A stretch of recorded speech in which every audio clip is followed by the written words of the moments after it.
नमस्कार बच्चों, मैं राजीव बिरमान आपका स्वागत करता हूं मेरे यानी आपके अपने YouTube channel Rajeev maths tutorial पर। और आज इस वीडियो सेशन में हम बात करेंगे बच्चों रिमाइंडर थ्योरम के टाइप 4, जिसमें आप डिविजिबिलिटी बेस्ड और फैक्टोरियल बेस्ड सवाल करेंगे। इससे पहले हम 3 टाइप कर चुके हैं, उसका लिंक मैं आई बटन और डिस्क्रिप्शन में दे दूंगा, आप देख सकते हैं वहां जाकर। चलिए फिर वीडियो को स्टार्ट करते हैं क्वेश्चन नंबर 1 के साथ। और ये जो सवाल हैं जो आज मैं करा रहा हूँ बच्चों, ये आपके एग्जाम में पूछे गए सवाल हैं। या तो बच्चे इनको छोड़कर आ गए या फिर ऐसे ही तुक्के में कोई भी आंसर लगाकर आ गए। आप वीडियो को स्टार्टिंग से एंड तक जरूर देखें ताकि आपके जितने भी सवाल एग्जाम में पूछे गए थे वो सवाल कभी आए तो आपके रह ना जाए। चलिए वीडियो स्टार्ट करते हैं। पहला सवाल इस प्रकार है बच्चों, व्हेन 1 2 मतलब यह एक संख्या है, 109 अंक की संख्या है, नंबर इज डिवाइडेड बाय 16। जब इस संख्या को 16 से भाग देते हैं तो शेषफल बताना आपको क्या आएगा, रिमाइंडर क्या होगा। ये आपका DSSB द्वारा PGT एग्जाम में पूछा गया सवाल है। PGT मतलब एक टीचिंग स्टाफ के लिए एग्जाम होता है, पोस्ट ग्रेजुएट टीचर्स के लिए। देखिए सवाल क्या है। देखिए आप इस बात को समझिए कि 16 से अगर कभी भी किसी संख्या को भाग लगाते हैं तो हम पूरी संख्या को भाग ना देकर आखिरी 4 डिजिट को भाग देते हैं।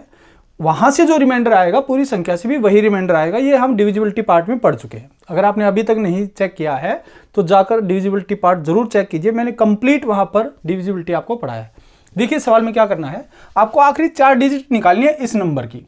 तो आप कहेंगे, आप ये मत बोलना सर आखिरी 3 डिजिट तो 109 है। नहीं, ये 109 डिजिट का एक नंबर है, 109 अंक की एक संख्या है। ठीक है, आप कहेंगे सर पहली 1 होगी, दूसरी 2, इसी तरह से आप जब चलेंगे आगे 9 अंक की हो गए, फिर 10वां अंक की हो गया, 11वां, 12वां, 13वां, 14वां, 15वां, इस तरह से, है ना। और इस तरह से आपको देखना कि भाई आखिरी जो 4 डिजिट आएंगी बच्चों वो क्या है। तो आप कहेंगे सर पहली 9 डिजिट तो ये हो गई, 109 में से पहली 9 डिजिट तो यहां लगी, 109 में से 9 डिजिट यहां लगी हैं, तो आगे इस नंबर के लिए कितनी डिजिट चाहिए होंगी, 100 डिजिट चाहिए होंगी। आप कहेंगे इसका मतलब सर 100 डिजिट यहां लगी हैं। तो आप मुझे ध्यान से देखकर बताओ, आगे जो ये नंबर है, देखिए यहां पर सिंगल डिजिट के नंबर है 9 तक, तो आप कहेंगे सर 9 डिजिट के लिए 9 ही नंबर लगे। लेकिन यहां पर 100 डिजिट के लिए क्या 100 नंबर लगेंगे? आप कहेंगे नहीं सर, क्यों? क्योंकि यहां पर 2 डिजिट से एक नंबर बनता है 10, है ना। 2 डिजिट से एक नंबर बनेगा, फिर अगली 2 डिजिट से एक नंबर बनेगा, फिर अगली 2 डिजिट से एक नंबर बनेगा। तो आप कहेंगे सर अगर 2 डिजिट से एक नंबर बनता है तो 100 डिजिट से कितने बनेंगे? भाई 2 डिजिट से एक नंबर बनता है तो 100 डिजिट से कितने बनेंगे? आप कहेंगे सर 2 से भाग लगा दो, तो यहां से मुझे पता चल जाएगा कितने नंबर बनेंगे बच्चों। आप कहेंगे सर 50 नंबर बनेंगे। तो ये 50 नंबर को कहां से कहां तक होंगे आप मुझे बताओ। यहां तक यहां से यहां तक कितने नंबर है? 9। 9 में आगे 50 नंबर ऐड होंगे। अगर 9 में मैं आगे 50 नंबर ऐड करता हूं तो आप कहेंगे सर 9 में 50 जोड़ो तो ये कितना आ गया? 59, 59। इसका मतलब ये 59 तक जाएगा। आगे क्या आएगा? 57, 58, 59 ऐसे आएगा। तो ये जो होगा, ये 109 अंक जो होंगे बच्चों, ये आपके 109 अंक होंगे। यहां से यहां तक ये 50 नंबर है, तो 50 नंबर से 100 डिजिट ये होगी, 9 डिजिट ये होगी, तो टोटल कितनी आ गई आपकी? 109 डिजिट आ गई। आप कहेंगे ठीक है सर, तो यहां से अब मुझे भाग लगाना है। तो भाग लगाने के लिए आपको क्या चाहिए? आपको सिर्फ आखिरी 4 डिजिट चाहिए बच्चों, 5859। तो आप कहेंगे सर 5859 को आप भाग लगा दीजिए। किससे भाग लगाना है आपको? 16 से भाग लगाएंगे। तो जब आप इसको 16 से भाग लगाएंगे तो रिमाइंडर कितना आ जाएगा? आप कहेंगे सर 48 कटेगा, 10 बचेगा, 105, 105 में से 96 96 कट जाएगा, 9 बचेगा, फिर 99, 99 में से कितना कटेगा? 96, कितना बच गया? 3। तो यहां से बच्चों रिमाइंडर क्या आएगा आपका? 3। आप भाग लगाकर देख सकते हो, आपका जो उत्तर होगा बच्चों वो 3 होगा, शेषफल 3 आएगा। चलिए फिर अगले सवाल पर चलते हैं।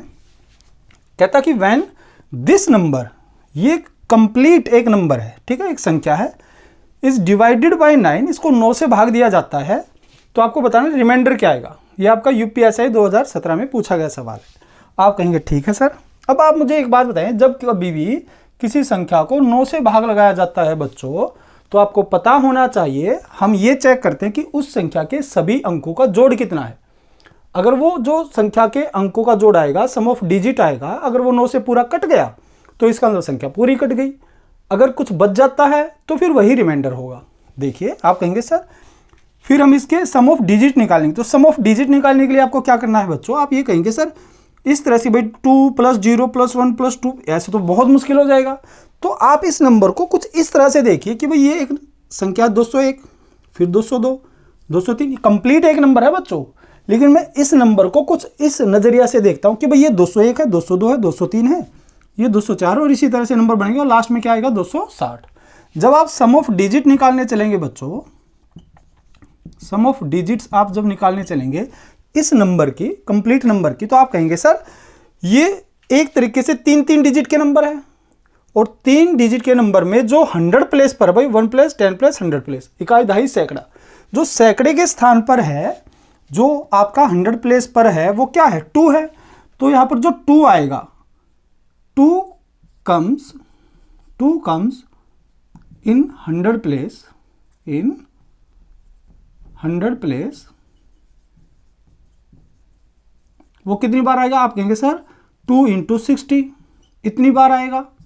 भाई जो 2 आएगा, देखो आप कहेंगे सर ये 2 जो आएगा, ये एक बार यहां आया, दूसरी बार यहां, तीसरी बार यहां, चौथी बार यहां, भाई 4 2 तो ये हो गए। इसी तरह से 60वीं बार यहां आया होगा, है ना। तो ये कितने नंबर, 60 नंबर है। तो 60 नंबर है तो 100 प्लेस पर 2 कितनी बार आया होगा, 60 बार आया होगा। तो 60 बार आप 2 को जोड़े, मतलब 2 × 60, ये आपका सम ऑफ डिजिट आ जाएगा। किसका, सिर्फ 100 प्लेस का आया बच्चों। फिर आगे उसके क्या रह जाएगा, ये बात यहां तक होगी। फिर आप कहेंगे सर इससे आगे जो रहेगा, ये बात जो है मैंने सिर्फ इसके लिए कहा है ना, सिर्फ इस वाली बात के लिए। आप कहेंगे सर इससे आगे, अब इसके आगे ये भी तो बच्चे हैं, 0 1 को जोड़ना है, 0 2 को जोड़ना है, 0 3 को जोड़ना है, 0 4 को जोड़ना है, और ऐसे आगे चलते चलते 60 तक हम इन सभी को ऐड करना है। तो आप कहेंगे सर आगे मुझे ऐड करना किसको, 1 को, 2 को, 0 1 0 2 है ना, ऐसे 0 3, और ऐसे करते करते कहाँ तक, 60 तक हमें इन सबको ही ऐड करना है। चलिए करते हैं इस बात को। आप कहेंगे सर ये आ गया 120 प्लस, इन सबको ऐड करेंगे तो बच्चों आप मुझे ध्यान से देखकर बताओ, ये कहीं ना कहीं पहली n नेचुरल नंबर का सम नहीं है क्या, पहली n प्राकृत संख्याओं का जोड़। तो आप कहेंगे सर ये हमने पढ़ा है, इसके लिए जो फॉर्मूला होता है वो क्या होता है बच्चों, n + 1 डिवाइडेड बाई 2। तो यहाँ पर ये जो बच्चों n है, ये आपका नंबर ऑफ टर्म्स है। तो आप कहेंगे सर n कितना हो गया, तो ये 60 हो गया। तो यहाँ पर आप लगाएंगे इस बात को, तो आप कहेंगे सर 60 n + 1 डिवाइडेड बाई 2, एक तरह से ये आएगा। आप इसको सोल्व करें बच्चों, ये आ जाएगा 30, और आगे चलेंगे तो 120 प्लस ये कितना आ गया, 30 × 61 1830। अब ये जो नंबर आया है आपको, सम ऑफ डिजिट जो आया है, ये सम ऑफ डिजिट है। आपको बस इसी को चेक करना है कि 9 से कटेगा या नहीं कटेगा। आप इसको भाग लगाएं, आप कहेंगे सर 2 और 1 3, अब यहाँ पे भी जोड़ के देखिए। आप कहेंगे सर 2, जब कभी भी 9 से भाग लगाना बस आप जोड़ते रहे। तो आप कहेंगे सर 2 और 1 3, क्या 3 9 से कटेगा, नहीं। तो यहाँ से रिमाइंडर कितना आ गया बच्चों, 3, 8 और 1 9 कट गया, 3 बच गया, तो ये रिमाइंडर। तो 3 + 3 कितना हो गया बच्चों, 6। तो आप यहाँ से कहेंगे सर रिमाइंडर कितना आ गया मेरा, 6। इस सवाल का उत्तर है। अगला सवाल आपके लिए बहुत महत्वपूर्ण सवाल है बच्चों। अगर ऐसा सवाल कभी आपके एग्जाम में आया तो हो सकता है आप कॉन्सेप्ट या अप्रोच से इस सवाल के आंसर तक ना पहुंच पाए। तो ये कॉन्सेप्ट सीखना बहुत ज़रूरी है, यहाँ से आपको बहुत सारी बातें सीखने को मिलेंगी। तो सवाल को बहुत ध्यान से और ज़रूर देखें। देखिए सवाल क्या है, आप कहेंगे sir when this number is divided by 17 find remainder, कि एक 64 अंक की संख्या है जो कि 6 6 6 की रिपीटिशन से बनी है, उसको 17 से भाग देकर शेषफल क्या आएगा। यहाँ से आपको एक बात का जानना जरूरी है। जैसे मान लो मैं लिखता हूँ 2 3 5 2 3 5, मैंने 6 डिजिट का नंबर बनाया, कैसे, पहली 3 डिजिट को रिपीट करके। तो आप कह सकते हैं सर इस नंबर को मैं ऐसे लिख सकता हूँ, 3 डिजिट जो रिपीट किए उनको लिखेंगे, ठीक है, और 3 रिपीट हुई है ना, तो बीच में 2 0 आएंगे, 2 1 के बीच में 2 0 आएंगे। अगर ये 4 डिजिट रिपीट होती तो 2 1 के बीच में 3 0 आती। अगर ये 5 डिजिट रिपीट होती तो 2 1 के बीच में 4 0 आती है ना। तो इस नंबर से हम इसको ऐसे तोड़ सकते हैं। और आपको ये भी पता है जो 1001 होता है वो 7 × 11 × 13 होता है, 7 11 13 की गुणा से, प्रोडक्ट से होता है ये। तो ये 7 से भी कटेगा, 11 से भी कटेगा, 13 से भी कटेगा। बहुत बार बता चुका हूँ मैं ये बात आपको। तो आप कहेंगे सर 1001 को मैं ऐसे लिख सकता हूँ 1000 + 1, इसको मैं ऐसे लिख सकता हूँ 10 की पावर 3 + 1। तो इसका मतलब ये 7 से भी कटता है, 11 से भी कटता है, 13 से भी कटता है, और रिमाइंडर क्या आएगा यहाँ से 0। मैंने क्या कहा, अगर 1001 7 11 13 से कटता है तो मैंने इस बात को इस रूप में लिख लिया कि 10 की पावर 3 + 1 बात तो वही है, ये भी 7 11 13 से कटेगी। तो यहाँ से मैं आपको क्या सिखाना चाह रहा हूँ, अगर आपको ये बात पता है, अगर आपको ये बात पता है कि 10 की पावर 3 + 1 7 11 13 से कटता है, तो इस बात का मतलब क्या है कि कोई भी ऐसा नंबर, कितनी पावर बच्चों इसकी, कितनी पावर है 10 की 3 पावर होने का मतलब यहाँ पर ये होगा कि 3 डिजिट को रिपीट करके कोई नंबर अगर बनाया जाए तो वो 7 से भी कटेगा, 11 से भी कटेगा, 13 से भी कटेगा। मैं यहाँ से क्या बताना चाह रहा हूँ, आप कोई भी 3 डिजिट लीजिए ABC, उसको रिपीट कीजिए ABC, तो ये संख्या हमेशा 7 से भी कटेगी, 11 से भी कटेगी, 13 से भी कटेगी। अब यही फॉर्म ABC 6 डिजिट हो गई ना। अगर आप आगे और 6 डिजिट रखेंगे तो वो भी पूरा नंबर जो बनेगा ये भी 7 से 11 13 से कटेगा, और आगे फिर यही 6 डिजिट आगे ऐसे रिपीट करते जाएंगे तो 7 11 13 से कटता जाएगा। अब यहाँ से बात तो 17 की है, मैंने तो 7 11 13 से बताया, तो 17 का क्या रोल है? तो ये 17 का समझने के लिए आपको इनका समझना जरूरी था। अब देखिए जो 17 से भाग होने का नियम है, जैसे 7 का होता है ना ऑस्कुलेटर -2, कि भाई आप किसी भी नंबर को ये चेक करना चाहते हैं 7 से कटता है नहीं कटता है, तो आप क्या करते हैं उसकी आखिरी डिजिट को 2 से गुणा करके बचे हुए नंबर में घटा देते हैं, है ना। ऐसे आप तब तक करते हैं जब तक आपको ये पता चल जाए 7 से कटता है। वैसे 17 का क्या होता है, -5 ऑस्कुलेटर होता है और 7 पॉजिटिव ऑस्कुलेटर होता है। अगर आपको ये नहीं पता कोई बात नहीं, इतनी बड़ी ये चीज़ है नहीं कि आप अगर ये नहीं जानते तो सवाल होगा नहीं, ठीक है। और वो है भी थोड़ा सा टेढ़ा काम होता है लगाना एग्जाम में, अगर इतने बड़े नंबर आएंगे तो फिर तो बिल्कुल नहीं लगेगा। तो आपको क्या करना है, आपको एक बात याद रखनी पड़ेगी 17 के रिगार्डिंग, क्या कि ये जो एक नंबर है 1 और इसके बीच में 7 जीरो, 1 2 3 4 5 6 7 0 1, अगर 2 1 के बीच में 7 जीरो मैंने लिखी है तो आप समझ जाओ इसका मतलब 8 डिजिट का रिपीट हुआ होगा नंबर, है ना। कोई बात नहीं, मैं और आगे बता देता हूँ। मैंने कहा भाई ये जो है ये 17 से करता, आप बस ये याद रखें, 2 1 के बीच में अगर 7 जीरो कभी आई तो ये 17 से करता। आप कहेंगे सर कैसे? भाई भाग लगा कर देख लो, आप पता चल जाएगा कैसे, क्योंकि अगर जब कभी सवाल एग्जाम में आएगा तो वहां पर आप इतना थोड़ी ना चेक करेंगे, आप ये पहले ही कर चुके होंगे, कॉन्सेप्ट तो हमें पहले ही सीखने पड़ते हैं ना। आप कहेंगे सर इसका मतलब यहाँ से जो रिमाइंडर आएगा 0, कभी भी ऐसा नंबर होगा 17 से कटेगा, रिमाइंडर 0 आएगा। आप यहाँ से इस वाली बात को कैसे लिख सकते हैं, आप लिखेंगे 1 के बाद 8 जीरो, 6 7 8 प्लस 1, आप इस बात को ऐसे लिख सकते हैं डिविडेंड को। फिर इसको आप ऐसे लिख सकते हैं भाई 10 की पावर 8 है प्लस 1, इसका मतलब ये 17 से कटता है तो रिमाइंडर क्या आएगा 0। मैंने आपको ये बात बताई है। तो आप मुझे फिर से एक बात बताओ, भाई ये 10 की पावर 3 प्लस 1 था, ये 10 की पावर 8 प्लस 1 है, तो बात तो फिर वही है कि क्या कि अगर कभी भी 10 की पावर इस रूप का कोई भी नंबर आएगा तो आप ये कह सकते हैं अगर ये 17 से कटता है तो इस बात का मतलब क्या है कि 8 डिजिट को रिपीट करके एक नंबर बनाया गया होगा। 8 डिजिट को, पहली जो 8 डिजिट हैं उनको रिपीट करके एक नंबर बनाया गया होगा 16 डिजिट का, वो नंबर हमेशा 17 से कटेगा। लिख लीजिए इस बात को कि पहली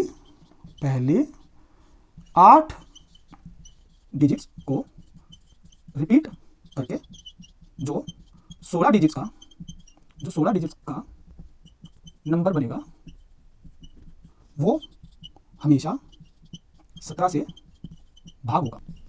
17 से भाग होगा का क्या मतलब है बच्चों? 17 से भाग होने का मतलब क्या है बच्चों? वो रिमाइंडर 0 बनाएगा।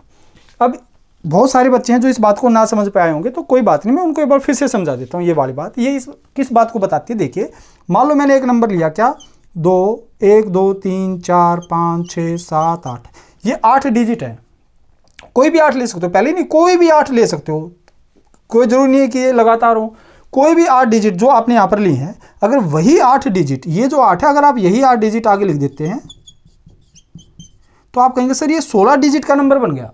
तो ये जो 16 डिजिट का नंबर है ये 17 से पूरा कटेगा। क्यों? क्योंकि हम इस वाली बात को ऐसे लिख सकते हैं 1 2 3 4 5 6 7 8 इनटू में 10 की पावर 8 प्लस 1। भाई हम इस वाली बात को गुणा और ये लिख सकते थे, और इस वाली बात को हम ऐसे लिख सकते हैं। तो ये जो संख्या होगी ये हमेशा 17 से पूरा कटेगी और रिमाइंडर क्या आएगा बच्चों? 0। मैं उम्मीद करता हूँ आपको इतनी बात समझ में आ गई होगी। तो आगे से ये बात याद रखना, ये वाला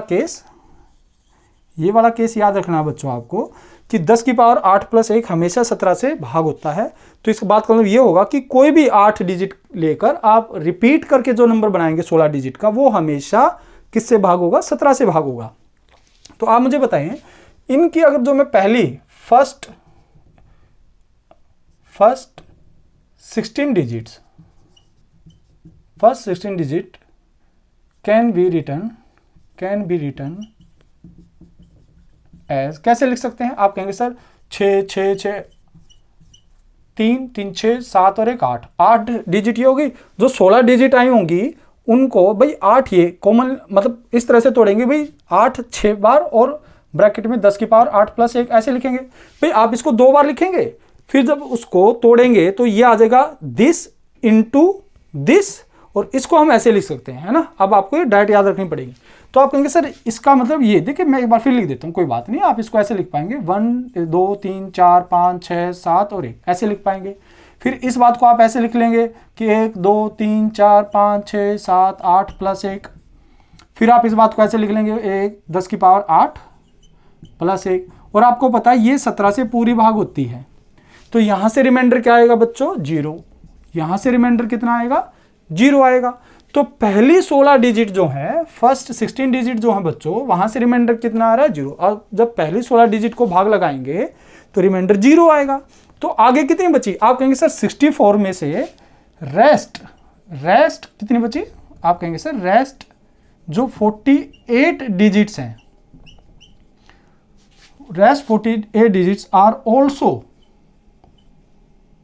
सेट्स ऑफ 16 डिजिट्स, कि जो अगली 48 डिजिट आएंगी वो भी तो 6 हैं, और वो 16 के 3 सेट बनेंगे। भाई ये जो 16 डिजिट आई हैं इसके बाद 48 डिजिट आएंगी, तो अगली 48 डिजिट में पहले 16 डिजिट आएंगे 6, फिर आगे फिर 16 डिजिट के 16 डिजिट जो आएंगी 6 की, फिर आगे 16 डिजिट्स आएंगी 6 की, तो 3 सेट जो ये बनेंगे 16 के, तो हर सेट से 0 ही रिमाइंडर आएगा, 17 से भाग देंगे। तो यहां से भी जो है rest 48 digits are also sets of 16 digits provide remainder 0। तो यहां से भी रिमाइंडर क्या आएगा बच्चों 0। मैं उम्मीद करता हूं आपको ये बात समझ में आई होगी। देखिए अगर आप ये कहते हैं सर पहली 16 डिजिट से रिमाइंडर 0 आता है, तो अगली 16 डिजिट से भी रिमाइंडर 0 आएगा। तो भाई 64 अगर डिजिट हैं तो 64 डिजिट को आप 16 से भाग लगाते हैं तो कितने सेट बनेंगे, 4 सेट बनेंगे आपके, 16 डिजिट के 4 सेट बनेंगे। तो पहले 16 डिजिट से भी 0 आएगा, अगले 16 से भी, अगले 16 से भी, और आखिरी 16 से भी। तो सबसे रिमाइंडर 0 है, तो इसका मतलब कंप्लीट नंबर से रिमाइंडर क्या आएगा बच्चों 0। तो 0 जो है आपका आंसर है। उम्मीद है आपको ये बात समझ में आ गई होगी। अब यहाँ से कुछ और कॉन्सेप्ट मैं आपको बता देता हूँ। पिछले सवाल में थोड़ी जगह कम होने की वजह से मैंने अलग से आपको रिजल्ट बनाकर दिए हैं बच्चों। मैं एक बार समझा देता हूँ आपको कि अगर कभी भी इस रूप में कोई सवाल आता है कि 10 की पावर 3 प्लस 1, तो वो हमेशा 7 11 13 से कटेगा, रिमाइंडर 0 आएगा।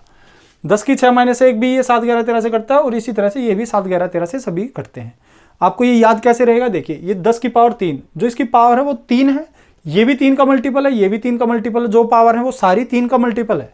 अगर जो पावर 3 का जो मल्टीपल है वो ओड मल्टीपल है तो प्लस आता है, इवन मल्टीपल है तो माइनस। जैसे 3 एकम 3, ओड मल्टीपल है तो प्लस, 3 दूनी क्या आएगा 6 माइनस। आप बस ये सोचिए अगर यहाँ पर 3 से कटने वाला नंबर इवन है तो माइनस आएगा, ओड है तो प्लस आएगा। अगर 10 की 8 प्लस 1, ये फॉर्म हमेशा 17 से भाग होती है, हम लास्ट वाले सवाल में सीख चुके हैं। एक और होता है 10 की पावर 9 प्लस 1, जो कि यहाँ पे लिखा हुआ, ये 19 से भी कटता है, ये बच्चों 19 से भी कटता है। चलिए फिर हम यहाँ से भी एक सवाल ले लेते हैं कि अगर कभी इस रूप में सवाल आया 10 की 9 प्लस 1 में 19 से भाग होने की बात है, तो उस सवाल को हम कैसे करेंगे। अगला सवाल आपका इस प्रकार है बच्चों, व्हेन दिस नंबर जो कि आपका 92 डिजिट से मिलकर बना है इज डिवाइडेड बाय 19, अगर 19 से भाग दिया जाए तो रिमाइंडर बताइए, शेषफल बताइए क्या होगा। ये 92 डिजिट का एक नंबर है। आप कहेंगे ध्यान से देखेंगे सर 4 3 2 1 5 6 7 8 9 4 3 2 1, ये तो फिर से स्टार्ट हो गया। इसका मतलब ये जो डिजिट हैं ये रिपीट कर रही हैं बार बार, है ना। तो आप मुझे ध्यान से देखकर बताइए कितनी डिजिट रिपीट होती है, 1 2 3 4 5 6 7 8 9 डिजिट है। ये आपकी कितनी डिजिट है बच्चों 9 डिजिट्स। वही 9 डिजिट्स यहाँ पर है, तो क्या मैं इस वाली बात को इस फॉर्म में लिख सकता हूँ। फर्स्ट ये जो 9 कितना हो गया बच्चों 18, तो first 18 digits can be written as, कैसे लिख सकते हैं हम इसको, हम लिख सकते हैं 4 3 2 1 5 6 7 8 9 इनटू, अगर 9 डिजिट रिपीट हुई हैं, अगर कभी भी 9 डिजिट रिपीट हुई हैं तो आप कैसे लिखेंगे, 2 1 के बीच में 8 जीरो लगाएंगे, 2 3 4 5 6 7 8। मैंने क्या कहा, अगर 9 डिजिट रिपीट हुई हैं तो 2 1 के बीच में 8 जीरो आएंगी, 7 डिजिट रिपीट होती हैं तो 2 1 के बीच में 6 जीरो आएंगी, 5 डिजिट रिपीट होंगी तो 2 1 के बीच में 4 जीरो आएंगी। आप कहेंगे बिल्कुल ठीक है सर, तो अब इस वाली बात को कैसे लिखते हैं भाई, 10 की पावर 8 प्लस 1, सॉरी 10 की पावर 9, क्योंकि आप इसको ऐसे ही तो लिखेंगे, आप इसको लिखेंगे भाई एक के बाद कितनी जीरो, 8 तो ये है, तो 1 और 0 प्लस 1 इसको ऐसे लिखेंगे, फिर उसके बाद आप लिख पाएंगे कि भाई 10 की पावर 9 प्लस 1। मैं लिख देता हूँ एक बार, कोई बात नहीं, देखिए कि 1 2 3 4 5 6 7 8 9 ऐसे लिखेंगे, फिर आप इसको लिखेंगे 10 की पावर 9 प्लस 1, ऐसे बना पाएंगे आप इस फॉर्म को। तो आप मुझे बताइए ये किससे भाग होता है हमेशा, ये 19 से पूरा भाग होता है या नहीं होता है। आप कहेंगे से बिल्कुल होता है, तो यहाँ से रिमाइंडर क्या आएगा 0। तो मुझे 19 से तो भाग करना है। आप कहेंगे सर इसका मतलब पहली 18 डिजिट जो है, 18 डिजिट 19 से पूरा भाग होती है, रिमाइंडर आएगा 0। तो भाई 18 डिजिट फिर आगे 18 डिजिट आएंगी, है ना। तो ऐसे कितने सेट बनेंगे, तो आप कहेंगे सर 18 पंजे 90। तो इस तरह से आपके 5 सेट हो गए, 18 18 18 18 18 18 डिजिट यहाँ, 18 डिजिट यहाँ, 18 डिजिट यहाँ होगी। तो 18 पंजे 90 डिजिट तो ये हो गई। आपकी टोटल कितनी डिजिट है बच्चों, ये यहाँ से लेकर यहाँ तक आपकी 90 डिजिट्स हो गई, 90 अंक हो गए आपके, है ना। तो आपके आगे बचे 2 अंक, तो यहाँ से आगे जो 2 अंक बचेंगे वो क्या होंगे, आप कहेंगे सर यही तो रिपीट होगा अगला सेट। तो आप कहेंगे सर यहाँ से जब आप आगे चलेंगे तो ये आएगा 4 3 4 3 और यही 2 अंक होंगे, ये वो 2 अंक होंगे, नेक्स्ट 2 डिजिट्स ये होंगी बच्चों आपकी। तो आप कहेंगे सर 90 और 2 92 अंक हो गए। तो ये जो 2 डिजिट बची है, बस यहाँ से तो सबसे रिमाइंडर क्या आएगा, यहाँ सबसे रिमाइंडर 0 आएगा मेरा, इससे 0 इससे 0 इससे 0 इससे 0 इससे 0। फिर ये जो अगला सेट आएगा बस ये 2 ही डिजिट कब है, तो इस 2 डिजिट को जब आप 19 से भाग लगाएंगे 38 कट जाएगा बच्चों, तो कितना बचेगा 5 रिमाइंडर आएगा आपका। ये सवाल का उत्तर है, यही सवाल का आंसर है। अब कुछ सवाल बच्चों फैक्टोरियल बेस पर लेते हैं। देखिए सवाल क्या है, when 0 factorial plus 1 factorial plus 2 factorial up to 98 factorial is divided by 5 then find remainder. मतलब अगर हम इस एक्सप्रेशन को 5 से भाग लगाएं तो शेषफल क्या होगा, आपका यूपीएससी में पूछा गया सवाल है। आप क्या करेंगे, आप कहेंगे सर 5 से भाग लगाना। चलिए पहले एक बार लिख लेते हैं भाई, 0 फैक्टोरियल क्या होता है 1, प्लस 1 फैक्टोरियल भी क्या होता है 1 1 ही होता है, 2 फैक्टोरियल 2 होता है, 3 फैक्टोरियल क्या होता है 6। जिस बच्चों को ये नहीं पता फैक्टोरियल क्या होता है, मैं एक बार बता देता हूँ। अगर कोई कहता है 4 फैक्टोरियल बताओ, ये फैक्टोरियल का साइन होता है, ये भी फैक्टोरियल का साइन है बच्चों। तो आप कहेंगे सर 4 फैक्टोरियल का मतलब होता है 1 इंटू 2 इंटू 3 इंटू 4, ठीक है। 0 फैक्टोरियल मतलब एक ही होता है, 1 फैक्टोरियल 1 होता है, 2 फैक्टोरियल होगा 1 इंटू 2, 3 फैक्टोरियल होगा 1 इंटू 2 इंटू 3। स्टैंडर्ड फॉर्म होती है, इसका उल्टा लिखते हैं हम ना, 4 गुना 3 गुना 2 गुना 1। आप चाहे 1 गुना 2 गुना 3 गुना 4 लिखो, चाहे 4 गुना 3 गुना 2 गुना 1, बात तो एक ही है, ठीक है। लेकिन स्टैंडर्ड फॉर्म होती है, इसको डिक्रीजिंग ऑर्डर में लिखते हैं, कोई बात नहीं, आप ऐसे याद रखें। अगर 5 फैक्टोरियल होगा तो 1 से लेकर 5 संख्याओं की गुना। आप कहेंगे ठीक है सर, तो यहाँ से इसी तरह से जो 4 फैक्टोरियल होगा यहाँ पर, आप कहेंगे सर ये क्या होगा भाई, 1 गुना 2 गुना 3 गुना 4 यही होगा, तो ये कितना आ जाएगा 24 आ जाएगा। मुझे किससे भाग लगाना है, ये जो भी एक्सप्रेशन आएगा मुझे इसको 5 से भाग देना बच्चों। अब इसके आगे क्या आएगा, 5 का फैक्टोरियल आएगा, फिर 6 का फैक्टोरियल आएगा, है ना, ऐसे, और आपका 98 के फैक्टोरियल तक आएगा। ये आपका एक्सप्रेशन है। तो आप कहेंगे सर जब हम इनको भाग लगाएंगे तो जो 5 का फैक्टोरियल आएगा वो 1 गुना 2 गुना 3 गुना 4 गुना 5 इस तरह से आएगा। तो जब 5 से कोई संख्या गुणा होती है तो 5 का तो मल्टीपल है ही, तो 5 से तो पूरा ही भाग हो जाएगा। तो इसका मतलब यहाँ से तो रिमाइंडर कितना आएगा, 0 ही आएगा। जब मैं 5 से इसको भाग लगाऊंगा तो यहाँ से 0 आएगा। अब जब 6 फैक्टोरियल आएगा तो वो 1 से लेकर 6 संख्याओं की गुणा होगी, तो उसमें 5 भी आएगा। तो फिर जो भी नंबर आएगा 5 का मल्टीपल तो कहलाएगा, तो 5 से फिर भाग हो जाएगा, इसलिए यहाँ से भी रिमाइंडर 0। जो आगे जितने भी आपके 5 फैक्टोरियल या उससे बड़े जितने भी फैक्टोरियल हैं बच्चों, अब उनसे जो आपका रिमाइंडर आएगा वो क्या आएगा, 0 ही आएगा।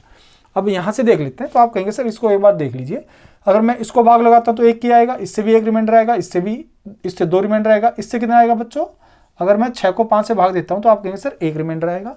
24 को भाग लगाएंगे तो 4 रिमाइंडर आएगा। तो इनको ऐड करते हैं, 4 5 7 7 और 2 9। अब 9 रिमाइंडर हो सकता है, नहीं हो सकता, तो इसलिए हम 5 को दोबारा भाग लगाएंगे।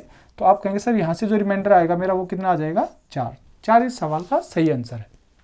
एक बार फिर बता देता हूँ, 0 फैक्टोरियल 1 होता है, 1 फैक्टोरियल 1 होता है, 2 फैक्टोरियल 2 होता है, 3 फैक्टोरियल 6 होता है, 4 फैक्टोरियल 24 होता है, और इसी तरह से आप आगे लिखते जाएंगे। लेकिन आगे हमें सभी को नहीं लिखना, यहाँ ये अंडरस्टूड है जो 5 फैक्टोरियल आएगा उसमें 5 का भी मल्टीपल होगा, तो 5 का मल्टीपल होगा तो 5 से जरूर कटेगा, रिमाइंडर 0 आएगा। और आगे आने वाले जितने भी फैक्टोरियल होंगे उन सब में 5 का मल्टीपल आएगा, तो सारे 5 से भाग होंगे, रिमाइंडर 0 आएगा। तो बाकी जो बचे उनको 5 से भाग लगा दो। तो इसको भाग लगाएंगे 1 1 2, और यहाँ से भाग लगाएंगे तो 1, यहाँ से भाग लगाएंगे तो 4, तो सबको ऐड करेंगे तो 4 5 6 7 7 और 2 9। तो यहाँ से जो रिमाइंडर आएगा बच्चों वो कितना आएगा, 9 आएगा। लेकिन 9 रिमाइंडर हो सकता है, डिवाइजर से बड़ा नहीं हो सकता, तो आप 5 से दोबारा भाग लगाएंगे तो रिमाइंडर कितना आ जाएगा बच्चों आपका, 4। अब अगला सवाल देखिए। अब यहाँ से आप कहेंगे सर इसको 9 से भाग देकर रिमाइंडर बताना है, तो फिर वही करेंगे भाई। 1 फैक्टोरियल का मतलब क्या होता है 1, प्लस 2 फैक्टोरियल 2, 3 फैक्टोरियल 6, है ना, 1 गुना 2 गुना 3, 4 फैक्टोरियल कितना होगा 24, 5 फैक्टोरियल कितना होगा 120। भाई 1 इसी को 2 से गुना कर दो, 2 फैक्टोरियल आ जाएगा, इसको 3 से गुना कर दो, 3 फैक्टोरियल आ जाएगा। इसको 4 से गुणा कर दो, 4 फैक्टोरियल आ जाएगा। इसको 5 से गुणा कर दो, 5 फैक्टोरियल आ जाएगा। इसको 6 से गुणा करेंगे, 6 फैक्टोरियल आ जाएगा, है ना। अब 6 से गुणा करेंगे तो कितना आ जाएगा, 12 6 72, 720, और फिर ऐसे आगे चलते जाएंगे कहाँ तक, 1000 के फैक्टोरियल तक। तो आप कहेंगे ठीक है सर, अब 9 से भाग लगाएंगे तो आप ध्यान से देखिए भाई, 5 फैक्टोरियल तक तो कोई दिक्कत नहीं, लेकिन जब आप यहाँ पर भाग लगाएंगे ना 6 फैक्टोरियल, भाई 9 क्या होता है, 3 गुणा 3 9, मतलब अगर इसमें 2 बार 3 कहीं पर भी आ गया तो वो पूरा कट जाएगा 9 से। तो इसमें तो 3 आएंगे नहीं, इसमें एक 3 आएगा, इसमें भी एक 3 आएगा, इसमें भी एक 3 आएगा, तो यहाँ तक कोई भी नहीं 9 से पूरा भाग होगा। लेकिन जैसे आप 6 फैक्टोरियल निकालेंगे तो उसमें एक बार 3 आएगा, एक बार 6 आएगा, तो 3 और 6 की जब गुणा करेंगे तो उसमें 2 3 बन जाएंगे। तो इसमें 6 को जब आप 6 के फैक्टोरियल को जब आप 9 से भाग देंगे तो रिमाइंडर 0 आएगा। आप चेक कर लो, ये 6 का ही तो फैक्टोरियल है आपका ना। तो 720 को जब 9 से भाग देंगे तो रिमाइंडर कितना बचेगा बच्चों, 0 बचेगा। और इससे आगे जितने भी फैक्टोरियल आएंगे उन सबसे रिमाइंडर कितना आएगा, सबसे 0 आएगा। उम्मीद है आपको ये बात समझ में आई होगी। अब यहाँ से देखिए, आप यहाँ से कहेंगे सर यहाँ ये सारे इससे 9 से छोटे हैं तो रिमाइंडर इतना ही आएगा। यहाँ से रिमाइंडर कितना आ जाएगा, 24 को 9 से भाग लगाएंगे तो आप कहेंगे सर -3 बचेगा। पता ना आपको, दोनों तरह के रिमाइंडर आते हैं भाई। 27 कटता है, 27 से कितना छोटा है 3, यहाँ से 2 और 1 3 रिमाइंडर आ जाएगा। तो आप कहेंगे सर ये 3 से -3 कट जाएगा, 6 2 8 और 1 9, तो 9 से 9 भी कट जाएगा, 9 से 9 भी कट जाएगा, तो रिमाइंडर कितना आएगा बच्चों, 0 इस सवाल का सही उत्तर है। यह सवाल आज की वीडियो का आखिरी सवाल है और बहुत प्यारा सवाल है बच्चों। आप इस सवाल को खुद से एक बार जरूर करने की कोशिश कीजिए और कमेंट सेक्शन में इसका आंसर जरूर दें। देखिए सवाल क्या है, let integer n greater than equal to 1 for n factorial, जो कि आपका इस तरह से लिखा जाता है। मतलब कुल मिला के ये बताया कि n फैक्टोरियल किसी का भी फैक्टोरियल कैसे निकालते हैं वो मैं आपको पहले ही बता चुका हूँ। सवाल यहाँ से शुरू होता है, इफ x बराबर ये है तो जो x होगा उसको 17 फैक्टोरियल से डिवाइड करने पर रिमाइंडर क्या आएगा। 17 से डिवाइड नहीं करना, 17 के फैक्टोरियल से डिवाइड करना, ये इंपॉर्टेंट बात है बच्चों। तो बहुत प्यारा सवाल है, आप इसको जरूर एंड तक देखिए ध्यान दीजिएगा इस सवाल पर बच्चों, कि उसने कहा कि जो x है वो लिखा गया 8x² into 15 factorial plus 16 factorial plus 17 factorial plus 18 factorial, ऐसे लिखा गया। तो क्या मैं इस बात में से 15 फैक्टोरियल कॉमन ले सकता हूँ, बताओ आप मुझे।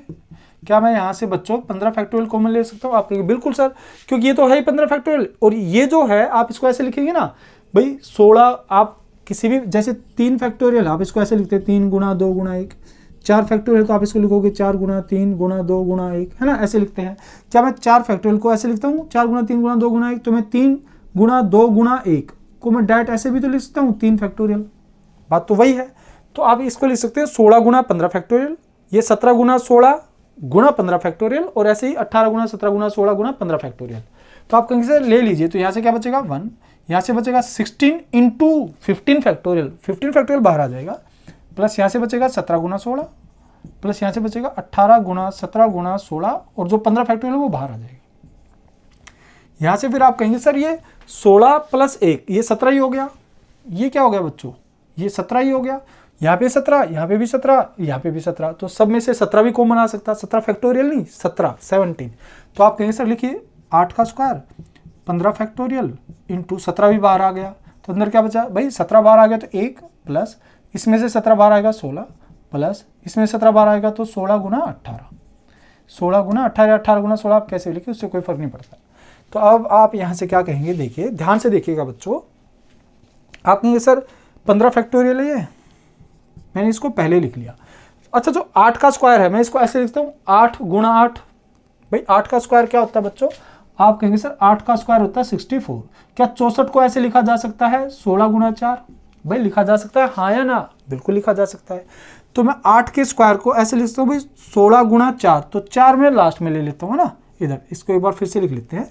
मैंने क्या कहा, इस 17 को मैंने यहाँ लिखा, फिर 8 का स्क्वायर जो है मैं इसको लिख सकता हूँ 16 गुणा 4 और गुणा में ये 15 फैक्टोरियल, ठीक है। मैं इस 17 को पहले लेकर आ गया बस, और 8 का स्क्वायर जो है 64 को मैं ऐसे ले सकता हूँ, ये 15 फैक्टोरियल एज इट इज। अंदर क्या बचा 17 प्लस 16 गुना 18, 16 गुना 18 क्या होता है लिख ही लेते हैं, तो 16 गुना 18 होता है बच्चों 2 का गैप है 17, 17 का स्क्वायर माइनस 288।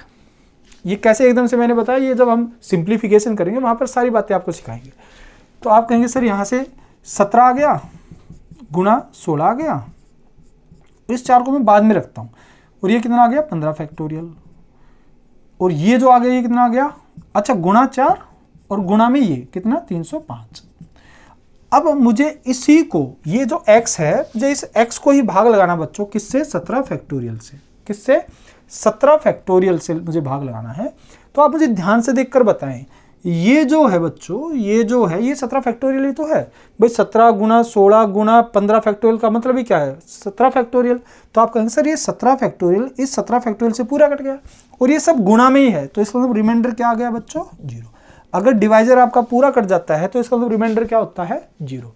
उम्मीद है आपको ये बात अच्छे से समझ में आ गई होगी। आप एक बार सवाल को दोबारा जरूर देखिए, आप स्क्रीनशॉट ले लीजिए इसका। आप इस सवाल को जरूर एक बार दोबारा देखिए बच्चों, और खुद से भी करने की कोशिश कीजिए, ताकि आपकी जो अंडरस्टैंडिंग है वो ज़्यादा डेवलप हो सके। चलिए फिर आज के लिए इतना ही बच्चों। आप ऐसे ही हंसते मुस्कुराते रहें, आपके चेहरे पर सदैव मुस्कान बनी रहे, और आप अभी तक वीडियो पर बने रहे उसके लिए आपका बहुत बहुत धन्यवाद, शुक्रिया, नमस्कार।